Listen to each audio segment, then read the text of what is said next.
Gece dalışından sonra kopuyoruz. Kafamız gitti.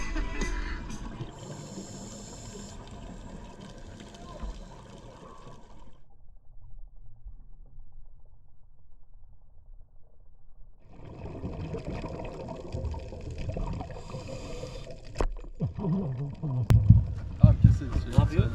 Çekiyor. Ne çekiyor? Kim geldi? İşte. Bir durun da çeksin adam. Ama bunlar bak doğal, anladın mı? Doğal. Başı Bunlar koyarım doğal. Ne Bu tip şeyler insanlar geldiği zaman insanları dinletebilmek için doğal olmak gerekiyor. Hoca vallahi Bu koyarım arkadaş koyabilirsin, sıkıntı yok. Arkadaşlar her şey doğal, tamam. Her şey böyle tıkırında işliyor şu an. Volkancığım anlatsın bakalım Evet. ne olacak.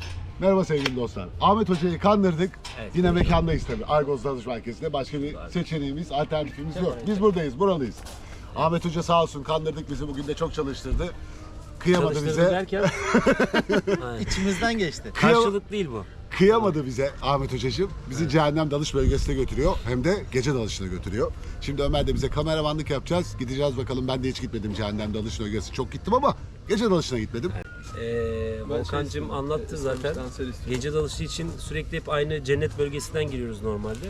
İznimizi aldık, bildirimimizi yaptık. Bugün Zodyak'la cehennem bölgesine gidiyoruz. Cehennem bölgesi normalde gündüz daldığımız bir bölge. Gece çok fazla gitmiyoruz.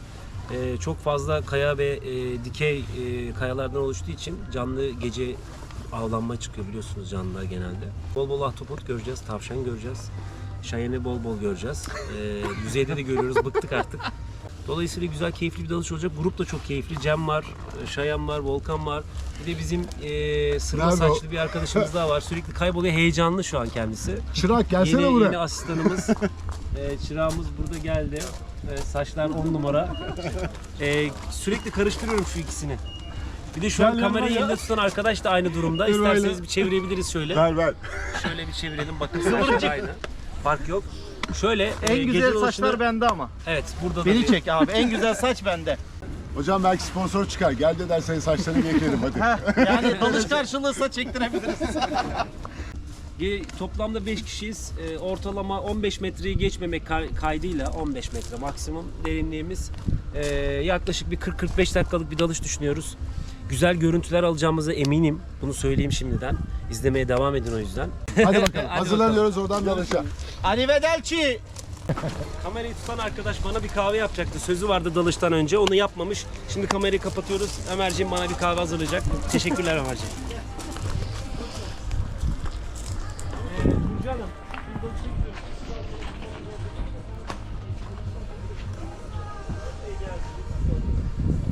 Şu fenerleri bir yakın da yüzünüzü görelim ya.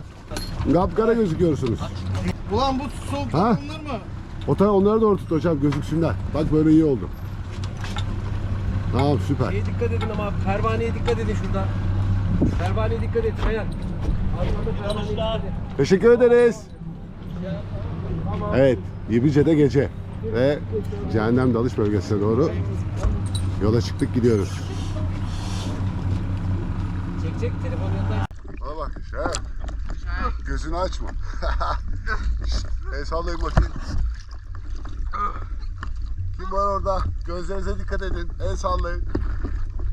El sallayın bakayım. Ahmet Hoca nerede? Artık tüm hazırlıklarımız tamam ve cehennem dalış bölgesinde dalışımıza başlıyoruz.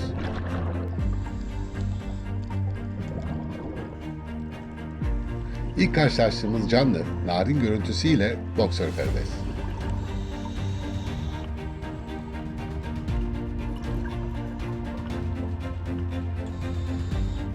Derinliğimizi yavaş yavaş arttırarak denizde gece yaşamını görüntülemeye devam ediyoruz. Kayaların arasında kuyruğunu fark ettiği mığrı balığı karşısında bizi görünce aceleyle saklanmayı tercih ediyor. Farklı kaya oluşumları ile bilinen cehennem dalış bölgesinde arayışımız devam ediyor. Romantik bir gece geçirdikleri her hallerinden belli olan Lipsoslar, bunlar da nereden çıktı der gibi istiflerini bozmadan bizi inceliyorlar. Biz de onları daha çok rahatsız etmeden uzaklaşıyoruz.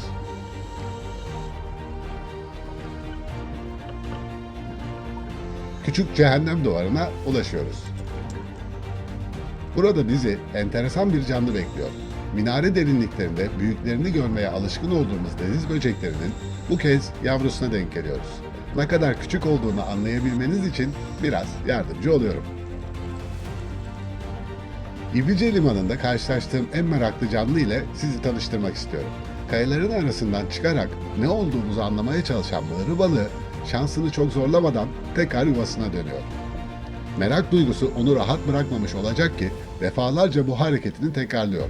Bizi ne olarak algıladığını ve aklından geçenleri bilmek gerçekten çok isterdim.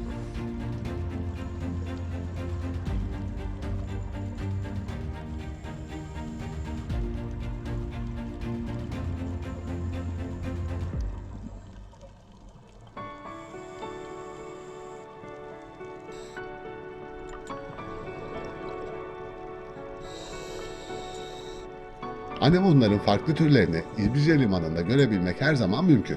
Anemonlar da tehlike hissettiklerinde içinde yaşadıkları tüplerine saklanmayı tercih ederler. Kumluk alana ulaşıyor ve burada beni çok şaşırtan bir canlı ile karşılaşıyorum. İlk gördüğüm anda yürüyen bir anemon mu olur diye düşünüp bir an narkoza mı girdim diye tedirgin olmadım değil. Yanına yaklaştığımda narkozun etkisinde olmadığımı, sevimli bir keşiş yengeciyle karşılaştığımı anlıyorum. Keşiş yengeçlerin vücutları yumuşak bir yapıya sahip oldukları için avcılardan korunmak amacıyla doğumdan hemen sonra kendilerine bir ev aramayı tercih ederler. Evet, yanlış duymadınız. Bu ev deniz kabukları, plastik parçaları, yani içine sığabilecekleri her şey olabilir. Bizim keşiş yengecimiz ise bir anemonu tercih etmiş. Hayatları süresince büyüdükleri her an yeni bir ev arama peşindedirler ve öldüklerinde ise sadece kendi türlerinin anlayabileceği bir kimyasal salgılarlar. Bu sayede ev arayan diğer yengeçlerin işini de kolaylaştırmış olurlar. Şekerlemesinde yakaladığımız oldukça büyük bir orfoza denk geliyoruz.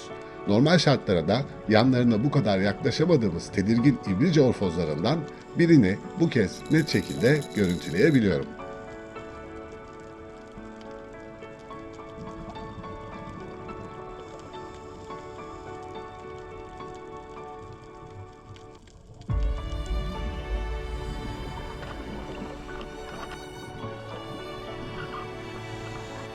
Gece dalışı denince ilk aklımıza gelen canlı tabii ki ahtapotlar.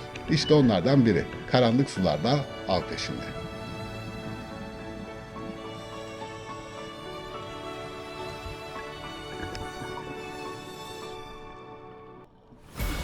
Duvarı incelemeye devam ederken bir yengeç ile daha karşılaşıyoruz. Hızlı hareketler ile saklanmayı tercih ediyor. Narin yapısı ile beni her zaman etkileyen boksör karidesler de kayaların üstünde av peşindeler.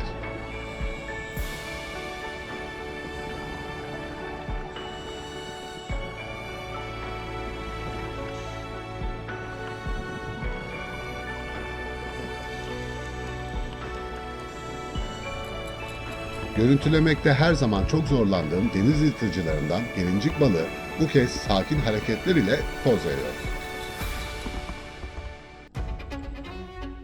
İbrice Limanı'nın dev mığralarını henüz görmediyseniz çok şey kaybediyorsunuz. İşte onlardan biri daha.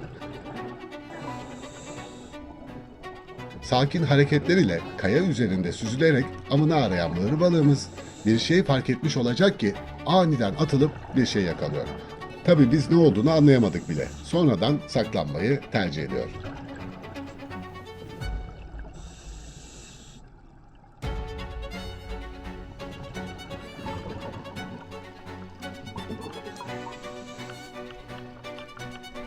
Deniz laleleri yüzerken harika görüntüler oluştururlar. Bizim lalemiz ise kaya üstünde kollarını açarak bizi selamlıyor. Gece dalışın olmazsa olmazı karavidalar. Bu gördüğümüz küçük olsa da İbrice Limanı'nda 50 santim olanlarını görüntüleyebilmiştim.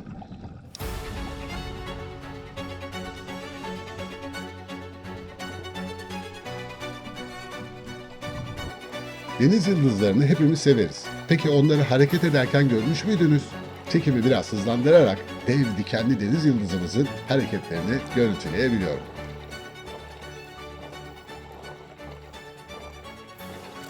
İşte gecenin bir başka sürprizi. Henüz erişkin olmamış bir ahtapot. Onun ilgisini çekmek için parmağımı oynattığımda sanırım çok aç ki birden av olarak algılayıp hızlı bir hareket ile atak yapıyor. Tabii bu ikimizi de korkutmaya yetiyor. Ahtapotumuz önce yerden küçük bir taş alıyor. Sonra da saklanabileceği bir yer aramaya başlıyor. Bu esnada nasıl renk değiştirdiğini ve harika kamuflaj yeteneğine şahit oluyoruz. Tabii volkandan kurtulmak öyle kolay değil. Ahtapotumuz ilerlerken bu kez bir kaya balığına denk geliyor. Ona temas edince birden korkuyor.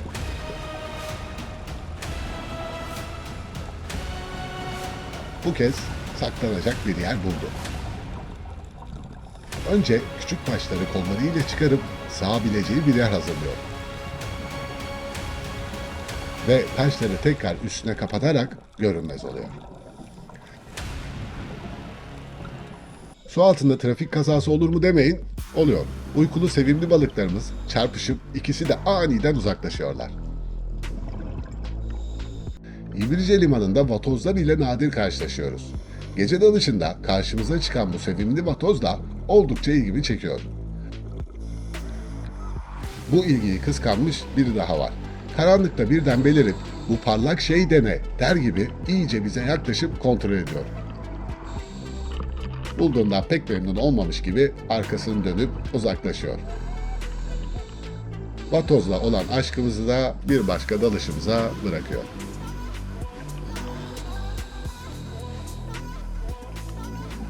İbrice Limanı'nda gece yaşamı oldukça aktif ve renkli şekilde devam ediyor. Bu kez mürekkep balıkları ile karşılaşıyoruz. Onlara biraz yaklaşınca eşini korumak amacıyla hemen ileri atılıp bizi tehdit eden koca yürekli erkeğimiz sadece bir el boyunda olmasına rağmen bizden hiç çekinmeyip eşini koruyor. Ben de onları incelemeye devam ediyorum. Renklerini değiştirerek bizi tehdit etmeye devam ediyorlar. Erkek ise eşini bir an olsun yalnız bırakmıyor. Ben de onları daha çok rahatsız etmeden uzaklaşıyorum.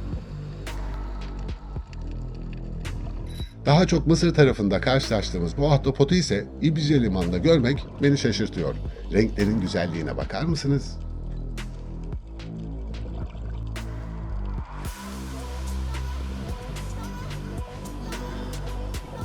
Dipsozlar zehirli dikenlere sahip canlılardır. Özellikle sırtındaki dikenlere temas etmeniz halinde etkilenebilirsiniz. Aman dikkat diyorum.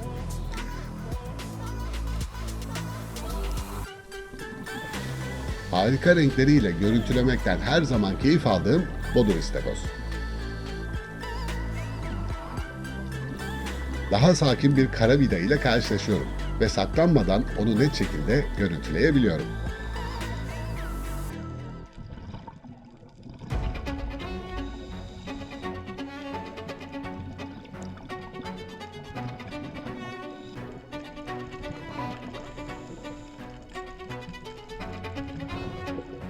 Gecenin karanlığında uzaylı gibi görünen bu canlılar ise yavru kalamarlar.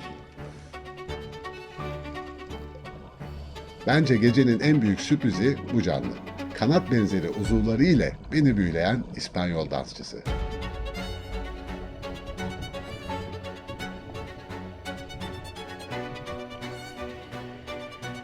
Geri dönüş yolunda kumluk alanda bir dil balığı ile karşılaşıyorum. Onun da kendine özgü saklanma içgüdüsü var. Kumları havalandırarak saklanmaya çalışsa da pek başarılı olamıyor. Saros Körfezi'ndeki gece yaşamına hep birlikte şahit olduk. Umarım beğenerek izlemişsinizdir. Videoyu buraya kadar izleyen herkese çok teşekkür ederim. Videoyu beğenmeyi ve arkadaşlarınız ile paylaşmayı unutmayınız. Sevgiyle kalın. Gece dalışından sonra kopuyoruz. Kafamız gitti. Ya.